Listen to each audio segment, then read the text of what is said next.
영화 속에서 만난 주님.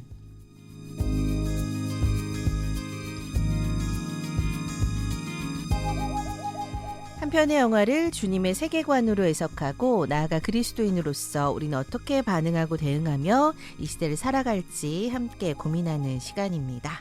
이 시간 초대 손님 나오셨어요. 홍익대학교에서 영상영화를 공부하시고 모두를 위한 기독영화제 사무국장을 맡고 계신 영화 칼럼니스트 강원중님 나오셨습니다. 안녕하세요. 안녕하세요. 네. 자, 3월의 중반을 넘어가고 있습니다. 네. 오늘은 어떤 영화 만나볼까요? 네, 오늘도 오랜만에 좀 온 가족이 함께 볼 수 있는 애니메이션 영화 한 편 소개해드리려고 합니다. 로봇과 아기 기러기의 좀 특별한 관계를 담은 이야기인데요. 와일드 로봇이라는 영화 함께 만나보도록 하겠습니다. 와일드 로봇, 오늘 애니메이션이죠? 네. 함께합니다. 감독 누구신가요? 네, 또 이름을 아시는 분이 계실지도 모르겠는데요. 크리스 샌더스라고 하는 감독입니다. 일찍이 디즈니 애니메이션 작업에 꾸준히 참여하면서 90년대 디즈니의 르네상스를 이룬 주역 중에 한 명인데요. 이때 각본으로 참여했던 영화들이 이름만 들어도 아는 대부분의 어린이들이 보았던 그런 영화들입니다. 미녀와 야수, 그리고 알라딘, 라이온킹, 뮬란 이런 영화들의 각본으로 참여했던 감독이기도 합니다. 2002년에는 릴로와 스티치라고 하는 애니메이션 영화를 연출을 하고 또 스티치 역으로 직접 성우로 참여를 하기도 했는데요. 이후에 드림웍스로 이제 이전을 한 후에 드래곤 길들이기를 또 연출을 합니다. 네. 그리고 2013년에 크루즈 패밀리라고 하는 영화로 또 세계적으로는 큰 성공을 거두었는데요. 2020년에 콜 오브 와일드라고 하는 실사 영화를 연출을 하기도 한 감독입니다. 부드럽고 또 개성적인 캐릭터 디자인을 통해서 감성적인 가족 이야기를 좀 다루는 작품들을 주로 연출을 하였고요. 생동감 있는 액션과 또 모험을 이야기 속에 담아내기를 좋아하는 되게 전형적인 가족 애니메이션 감독이라고 할 수 있겠습니다. 유명한 작품을 많이 했네요. 네, 맞아요. 네. 알려진 작품들인데 성우로도 출연하고 다재다능한 그런 감독인 것 같습니다. 솔직히 영화 어떠셨어요?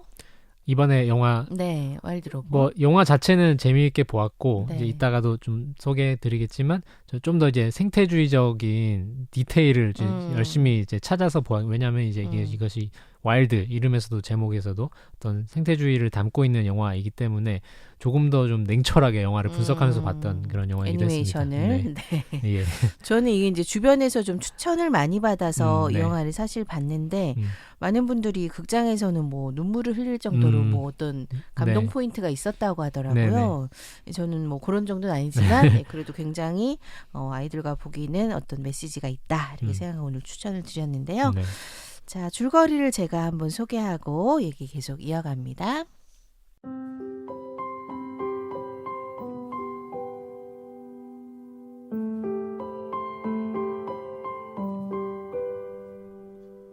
우연한 사고로 거대한 야생에 불시착한 로봇 로즈는 주변 동물들의 행동을 학습하면서 낯선 환경에 적응해 가던 중 사고로 홀로 남겨진 아기 기러기 브라이트빌의 보호를 맡게 됩니다.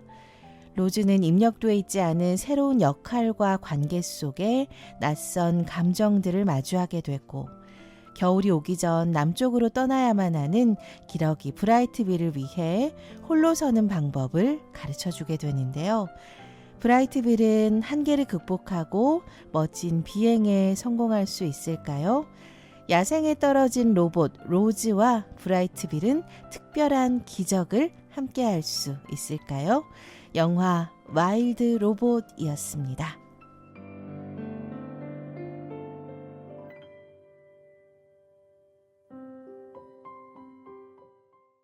영화적 배경이 있을 것 같은데요. 좀 소개해 주십시오.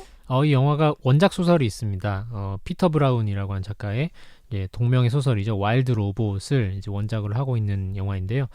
이 소설이 굉장히 또 유명했습니다. 뉴욕타임즈 베스트셀러이자 또 아마존 올해의 책으로 등극할 만큼 인기 있었던 그런 소설입니다. 네. 이 소설을 쓴 작가 피터 브라운이 아주 어릴 때부터 자연을 사랑하고 또 동물에 관심이 많았던 그런 아이였고 야외에서 많은 시간을 보내면서 동물들이 자연 속에서 살아가는 방식에 굉장히 깊은 매력을 느꼈던 그런 시간을 보냈다고 합니다. 그런데 점점 현대사회가 올수록 기술 발전이 빠르게 진행되면서 인간과 자연의 관계가 점차 멀어지고 있다라는 점에서 위기감을 느꼈고 네. 그래서 만약 기계가 자연에서 살아야 한다라고 하면 어떻게 될까 이런 질문을 하면서부터 이제 이야기를 구상을 하기 시작했다고 합니다. 그럴 때 이제 로봇과 자연이 대립하는 것이 아니라 서로 공존할 수 있는 그런 가능성을 좀 탐색하는 방식으로 이야기를 풀어나갔다고 하는데요. 네네. 그래서 이 기술이 인간 중심으로만 발전을 하는 것이 아니라 자연과 조화를 이루는 방향으로 나아갈 수 있다. 이런 것들을 좀 이야기를 하고 싶었다. 이렇게 밝히기도 했습니다. 이런 원작 소설의 이야기를 이어받아서 크리스 샌더스 감독이 연출한 영화 와일드 로봇도 기본적으로 그런 동일한 메시지를 전달을 하려고 노력을 했습니다. 그래서 또 원작자 이 피터 브라운과 영화 시나리오 각색 작업에 함께 했다고 하고요. 네네. 그런 소설은 분위기가 조금 이제 철학적인 질문들을 남기는데 영화는 아무래도 좀 모든 연령이 볼 수 있도록 연출이 되어 있다 보니까 조금 더 극적인 요소가 강조된 방식으로 연출이 되기도 했습니다. 원작이 있군요. 네. 해석해서 만들어진 영화입니다. 자, 이 영화적인 앞에 이제 생태주의적 시선으로 좀 보려고 노력했다고 하셨거든요. 해석 어떻게 보셨어요? 네, 영화가 좀 원작 소설이 의도했던 어떤 자연 생태계의 인간과의 공생 이런 것뿐만 아니라 또 기계와 자연이라는 그런 새로운 가족 관계를 구성하면서 그 속에서 일어나는 또 돌봄, 성장 이런 굉장히 또 풍성한 이야기들을 담고 있는 영화이기도 한데요. 네네. 이 로봇인 주인공 이름이 로즈죠. 로즈가 이 동물들의 언어를 배웁니다. 그러면서 이 적극적으로 동물들과 소통하고 또 생태계를 헌신적으로 돌본다 이런 지점에서 또 이해하려는 마음, 공존하려는 노력, 또 주인공이 성장하는 그런 이야기를 볼 수 있는 영화인데요. 특히 이 또 다른 주인공 아기 기러기 브라이트 빌을 돌보아야 하는 이 엄마의 역할이 되었을 때 또 재미있는 이제 대사가 나오는데요. 저는 엄마가 돼본 적이 없어요. 이렇게 말하는 대사가 있습니다. 그러다 지나가는 그 아주 많은 아기를 품고 있는 해달 가족의 엄마가 이렇게 대답을 하죠. 누구나 그렇다라고 하는 말이 되게 인상 깊었는데요. 이게 정답이에요. 그렇습니다. 누구나 해봤겠습니까? 네네. 로봇이라고 이제 뭐 다를 바 없을 처음이다라는 거죠. 처음인 엄마인 것이죠. 이렇게 이제 로즈가 또 로봇으로서 자연 세계를 배워갈 뿐만 아니라 또 어머니라고 하는 역할, 또 돌봄의 역할 이런 것들까지 배워가면서 점점 더 어떤 단순한 AI나 로봇의 존재가 아니라 더 놀라운 존재로 진화해하고 성장하는 것을 보여주는 그런 과정이고 그 과정에서 또 많은 감동이 주어지는 그런 이야기입니다. 또 남들보다 덩치가 작았던 아기 기러기 브라이트 빌이 원래라면 이 작은 덩치 때문에 야생에서 살아남지 못했겠지만 이 로즈의 헌신적인 노력 때문에 성체로까지 성장을 하고 결국은 또 기러기 무리를 이끄는 그런 리더가 되기도 하죠. 이런 극적인 이야기들이 또 보는 이들로 하여금 자신의 정체성에 대해서 조금은 긍정하고 또 용기를 갖게 되는 그런 영화이기도 하겠습니다. 요 지점을 많은 분들이 좀 감동 포인트로 했더라고요. 맞습니다. 이게 날개도 짧고 작은 기러기인데 그 용감하게 리더로 성장하는 이 부분에 어떤 방점을 찍는 분들이 있더라고요. 네. 좀 뭐 미운 오리 새끼의 어떤 그 교훈도 비슷하게 나와 있는 것 같기도 합니다. 또 영화의 그림체가 또 굉장히 인상적인데요. 깔끔한 어떤 3D 애니메이션에 익숙했던 우리가 또 굉장히 감성적인 붓터치로 또 이렇게 뭔가 작화를 보는 듯한 그런 일러스트를 보는 듯한 느낌이 살아있는 그런 지점도 굉장히 예술적으로 다가왔던 지점이었습니다. 이렇게 영화 자체가 굉장히 좋고 손색이 없다라고 느껴지지만 말씀드렸듯이 저는 좀 생태주의적인 측면에서 조금 더 까칠한 시선으로 좀 바라보면서 약간의 불편함이 느껴지는 부분도 있긴 했었는데요. 이것을 또 이제 함께 보는 어린아이들이 있다면 또 잘 해석하고 설명해주면 좋겠다 그런 마음을 가지게 되긴 했습니다. 옆에서 어른들이 좀 잘 얘기를 해주면 되겠군요. 맞습니다. 어떤 부분이냐면 이것이 자칫 이 영화를 보는 사람들이 인간의 기술 문명 그리고 이 자연에 대한 인간의 개입이 무조건 바람직하구나. 이렇게 좀 지나치게 긍정하는 방향으로 이어질 수도 있지 않을까 이런 좀 우려가 이렇게 들기도 했었는데요. 뭐 예를 들면 이런 장면이 나옵니다. 겨울잠에 빠진 동물들을 로봇이 다 끄집어내서 얼어 죽을까봐 따뜻한 공간에 모아놓는 그런 장면들이 있습니다. 또 그리고 이제 약자였던 이 브라이트 빌이 이 로즈라고 하는 인간 기술의 어떤 천병에 도움을 받아서 생존하게 된다 이런 설정들이 인간이 이렇게 자연에 개입을 해야 자연이 살아남을 수 있다 이런 인상을 좀 줄 수 있지 않을까 이런 좀 음. 걱정이 되었는데요. 얼핏 보면 굉장히 마음 따뜻해지고 또 착한 이야기라고 여겨지기도 하지만 사실은 이런 또 논리가 그동안 좀 자연이 훼손되고 파괴되어 온 역사 속에서 일어났던 사실 인간 중심적인 전형적인 실수라고 저는 좀 느껴지기도 했습니다.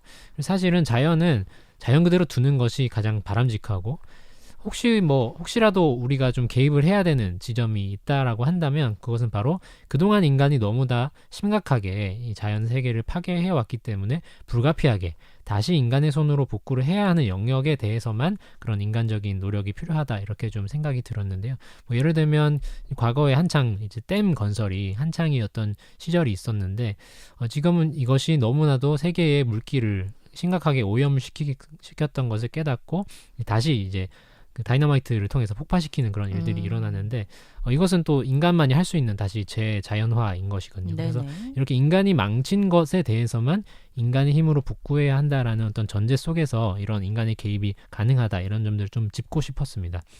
그리고 또 하나 좀 불편했던 지점은 이 인간 세계와 자연의 세계가 영화 속에서 굉장히 동떨어져 있게 이렇게 분리되어 있게 그려져 있다라는 지점입니다. 영화에서 인간들이 살아가는 세상이 이제 구름 위에 있는 우주선 위에 기계로 이루어진 세계 속에서 인간들이 계속 살아가거든요. 그런데 이것이 좀 역사적으로 또 인간과 자연을 분리하는 좀 전형적인 어떤 구도로 보였던 것 같습니다.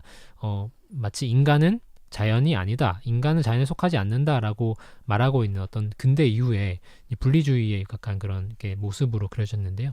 만약에 제가 좀 이 영화의 후속작들 앞으로 이제 2편, 3편이 나올 예정이라고 하는데 아, 그래요? 이 영화들을 저에게 만약에 만들 기회가 주어진다면 저는 이 로즈라는 로봇이 인간 세계로 다시 돌아가서 자신이 동물들에게 배운 것들, 동물들과 함께 상생하면서 경험한 것들을 인간 세계에 열심히 전달을 하고 그래서 자연과 인간이 다시 같은 땅에서 함께 조화롭게 상생할 수 있는 그런 세상을 만들자. 그렇게 적극적으로 다리를 놓는 역할을 로즈가 하면 좋겠다. 그런 설정을 하면 좋겠다. 그런 바람을 갖게 되었습니다. 네. 그래서 이 원작 소설을 쓴 피터 브라운과 또 이제 함께 영화를 만든 크리스 앤더스가 자연을 사랑하는 마음을 애니메이션으로 옮겨서 더 많은 사람들, 특히 어린아이들에게 좀 감동을 나누고자 했던 이 감독과 작가의 노력이 잘 전달되었으면 좋겠다 그런 마음이 들고 부디 이 영화를 보는 많은 사람들이 그래 우리에게는 그래서 더 많은 이 기술 문명이 필요해 라고 말하는 것이 아니라 그래 우리에게는 자연과 함께하는 시간, 자연을 이해하는 시간이 더 많이 필요해 라고 말하게 되는 그런 영화가 되기를 바란다. 좀 그런 해석으로 나아갔으면 좋겠다. 그렇게 생각이 들었던 것 같습니다. 영화가 생각할 지점이 굉장히 많은 그런 작품이라는 생각이 또 드는데요. 네. 저는 이제 다 보고 나서는 이제 우리 사목장님은 좀 생태주의적 시선에서 네. 영화를 좀 봐주셨다면 저는 이걸 이제 어떤 돌봄의 영역으로 네. 좀 바라봤어요. 그래서 하물며 로봇이라는 존재가 이 어떤 양육을 하는 이제 이런 스토리가 그려지는데 네네. 요즘에 그 보호받지 못하는 또 아이들이라든지 네네. 뭐 반려동물이라든지 네네. 이런 가정에서 버려지는 이런 또 지체들이 있다 보니까 그런 데 대한 또 우리 사회적 역할이 굉장히 중요하잖아요. 네네.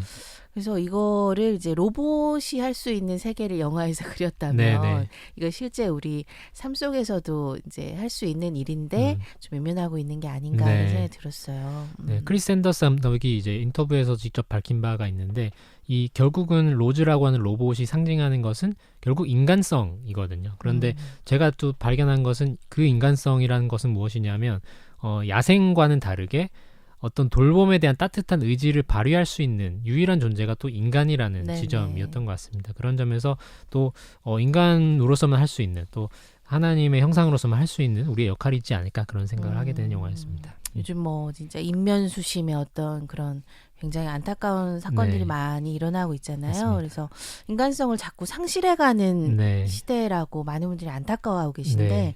이 로봇의 이야기를 통해서 좀 아이러니하지만 이제 인간성에 대한 얘기를 다시 할 수 있는 그런 영화가 될 것 같아요. 네. 기본적으로 로봇이 이제 엄마가 되는 역할이기 때문에 판타지입니다. 맞습니다. 기본 이제 구조는 판타지인데 여기 이제 인간적 스토리가 더해지면서 좀 묘한 감동 네. 그런 걸 좀 느끼게 되는 맞습니다. 그런 네. 영화였습니다. 맞습니다. 지금 로봇이 할 수 있는 우리 사회 여기 굉장히 많아졌잖아요. 네. 뭐 가사를 도와줄 수 있다든지 뭐 의료나 네. 뭐 생산 현장에서도 또 로봇이 많이 활용이 되고 맞습니다. 있는데 이제 우리 인간의 설자는 좀 없어지면서도 편리하면서도 이게 참 양날의 검이라는 생각이 들어요. 기술 발전이 정말 놀라운 것 같더라고요. 네. 가끔 영상에서 보여지는 로봇의 모습이 깜짝 놀랄 만큼 많이 발전했구나. 맞습니다. 네, 생각했습니다. 뭐 좀 우리 사무국장님은 이런 로봇의 어떤 만약에 필요성이 있다고 생각하신다면 저는 로봇을 데리고 조금 더 이 와일드 로봇처럼 오지로 한번 같이 가보고 싶은 마음이 듭니다. 그래서 오지에서 또 살아남을 수 없기 때문에 인간으로서는 뭔가 저를 좀 이렇게 따뜻하게 보호해주고 그러면서 같이 이렇게 뭔가 생태계를 함께 관찰할 수 있는 그런 로봇이 있으면 좋겠다 그런 생각이 드네요. 오지에서 말 안 듣거나 이러면 어떡하죠? 그러게요. 이게 항상 영화적 상상인데 네. 이게 이제 로봇이나 AI에 정확하게 인간이 이제 어떤 계산을 주입하는데 오류가 발생하면서 이제 말을 안 듣게 되거나 네. 영화적 상상이 많이 나오죠. 큰일 나겠네요. 네. 저는 이제 요즘에 많이 좀 몸이 불편한 분들 케어하는 그런 로봇에 대한 이제 연구도 많이 나오는데 네네. 그런 어떤 가사를 좀 도와줄 수 있다거나 좀 인간이 할 수 없는 그런 위험하거나 그런 영역에 로봇을 활용할 수 있다는 건 좀 네. 좋다고 생각해요. 맞습니다. 위험한 현장에도 많이 들어가고 구조 현장 같은 곳에도 맞습니다. 로봇이 많이 활용되는 것 같아요. 좀 인간이 이제 개발을 하고 있지만 좀 더 이제 인간답게 살기 위해서 좀 이런 개발들이 이루어졌으면 좋겠다는 그런 생각을 하게 되네요. 자, 그렇다면 이 영화 속에서 만날 수 있는 주님의 형상 어떤 부분이 있겠습니까? 네, 앞서서 해석에서 나누었듯이 이 영화를 통해서 우리는 자연 생태계와 공생하는 그런 감각을 깨닫고 또 우리가 그동안 좀 파괴해온 많은 것들을 뉘우치고 회복하고자 하는 마음, 그런 노력을 해야겠다라는 마음이 들었던 것 같습니다. 영화가 좀 아름다운 미래를 그리고 있기도 하지만 사실 오늘 우리가 보고 있는 현실이 참 그렇지 못한 것 같은데요. 요즘 참 전국의 국토 어디를 가도 산과 강이 마음껏 이렇게 파헤쳐져 있는 모습들을 많이 보게 됩니다. 인간이 살아가기 위해서 어쩔 수 없다라고 하는 논리로 이루어지는 개발과 파괴이지만 정말 이 모든 자연이 다 사라져야 이 파괴를 멈추게 될까 하는 그런 괴로운 질문들이 들기도 했는데요. 주님께서는 우리에게 땅을 돌보라라고 명령하셨고 또 주님이 주신 아름다운 생태계를 사랑하면서 더불어 살아가도록 지으셨다라고 고백합니다. 영화가 이야기하듯이 이 동식물들은 또 그런 마음을 가질 수 없지만 적어도 주님의 형상된 우리는 그런 생태계를 돌보고자 하는 그런 선한 마음을 지닐 수 있는 존재들이라는 생각이 드는데요. 또 많은 분들이 영화를 함께 보시고 우리의 기술과 또 손으로 회복할 수 있는 자연과의 관계가 어떤 것인지를 함께 생각해보는 그런 영화가 되었으면 좋겠다 마음에서 추천드립니다. 사무국장님이 이런 또 생태주의적 활동을 많이 하고 계시잖아요. 지금 그 세종보인가요? 그 공주보 그 활동에 좀 참여하고 계시죠? 네, 이게 세종보가 굉장히 4대강 사업의 일환으로서 이제 지어졌는데 그러면서 이것이 이제 그동안은 개방이 되어서 생태가 다시 회복이 되었는데 이것을 다시 이제 닫으려는 어떤 움직임들이 있어서 활동가분들이 지금 300일이 넘게 거기 천막을 치고 이것을 막고 있는 활동을 하고 있습니다. 그래서 저도 거기에 함께 가서 이제 좀 가끔씩 연대를 하고 있기도 하고요. 네, 그렇습니다. 전망이 어떻게 보세요? 계속해서 원래는 작년 4월부터 이 수문을 막으려고 했던 것을 지금 1년이 가까이 활동가분들의 존재가 이것을 이제 가로막은 그 행동을 해온 것이거든요. 그래서 이분들이 계시다면 그래도 그게 뭔가 무턱대고 막을 수 없는 그런 상황이 있기도 하고 사실은 시민분들이 이것에 얼마나 이제 공감하고 동참하는지가 중요한데 제 생각에는 많은 분들이 이 운동에 동의하시고 또 함께 힘을 실어주시는 분들이 많이 계셔서 앞으로 그래도 희망을 가져올 수 있지 않을까 그런 생각이 됩니다. 힘내시고요. 네, 감사합니다. 오늘은 와일드 로봇 소개했는데 저희들이 여기서 만난 적은 없지만 인공 자궁에 대한 그런 영화가 있잖아요. 파 제너레이션이라는 영화도 있는데 이제 어느 정도까지 이제 이런 연구가 진행될 것이냐, 그 속에서 인간성을 얼마나 잃지 않을 수 있느냐가 관건일 것 같아요. 네, 그런데 이런 영화는 이제 또 영화 자체로 본다면 동물이 말을 하고 뭐 로봇이 친구가 되고 이거는 어린이들에게는 또 재밌는 상상일 네. 것 같거든요. 그래서 오늘 저희들이 좀 짚어드린 부분을 아이들에게 잘 설명해 주시면서 네. 함께 보신다면 감동적인 작품이 될 것 같습니다. 맞습니다. 2편, 3편 나온다니까 기대해 보고요. 우리 사목장님은 다음 주에 만나겠습니다. 고맙습니다. 감사합니다.